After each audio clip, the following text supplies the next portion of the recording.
Hey guys, thank you so much for stopping by the garden today. We're outside in the garden with my green beans. So I have Kentucky Wonder pole beans growing on the little trellis I made here. I have some Bush Blue Lake 247s and 47s in these totes right here.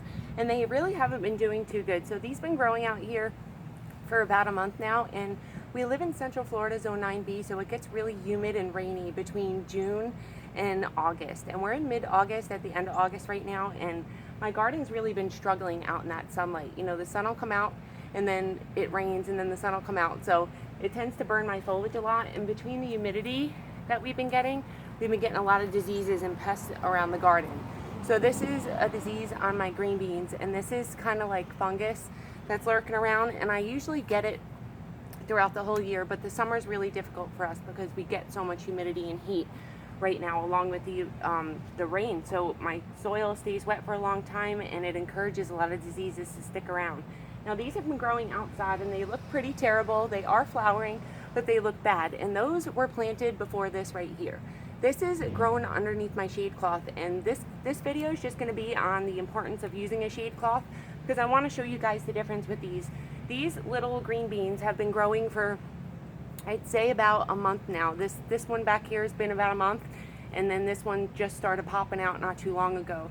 And you can see the foliage on these is just so much better looking than the ones that have been out in the sun. That shade cloth does such wonders for my garden, and it's the only reason why I have a little bit of a garden right now.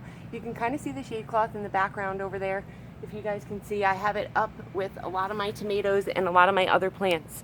See that shade cloth right there? I have a lot of plants underneath that shade cloth because it really helps to keep my garden healthy right now. And it's the only thing that's really saving my garden. So with green beans, they're really easy to grow, and they just kind of, you put them in the ground, you give them some fresh nutrients, some organic nutrients in the totes, some potting soil or garden soil, depending on what you're planting in. You can definitely use potting soil if you're growing outside in your pots, but you can also use some garden soil in here too, so you're not watering so much. Because we do live in Florida, Zone 9B, and it gets so hot here.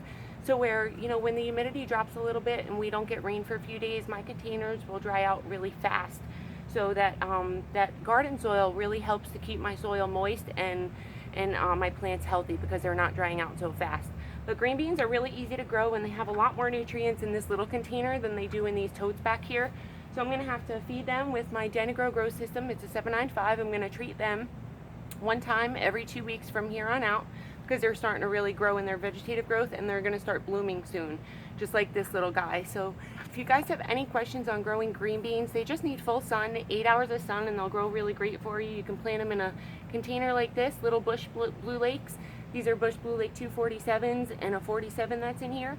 We're going to plant a lot more green beans to come, so I'll do a video on planting them from seed and show you guys how I do that. You just want to bury them about 1 inch underneath the soil, and then they'll pop up and grow really great for you. Give the ones that are trellising, you know, the ones that are vining and that are going to get big, give them a nice little trellis to grow on, probably about a good 5 feet, and you guys should be good to go. These are Kentucky Wonder pole beans, so they're going to grow and get really big, and then they're going to spread out. Their foliage also spreads out.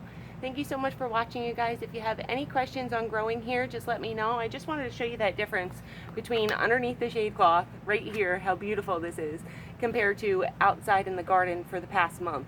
It's just really a struggle here in Florida, and I'm so happy I got that shade cloth, you guys. If you're having a problem growing in the heat, especially here in Florida, invest in that shade cloth. It's the best thing I ever did, and that one doesn't block out like 30%, 40%. Some of them have like a percentage on it.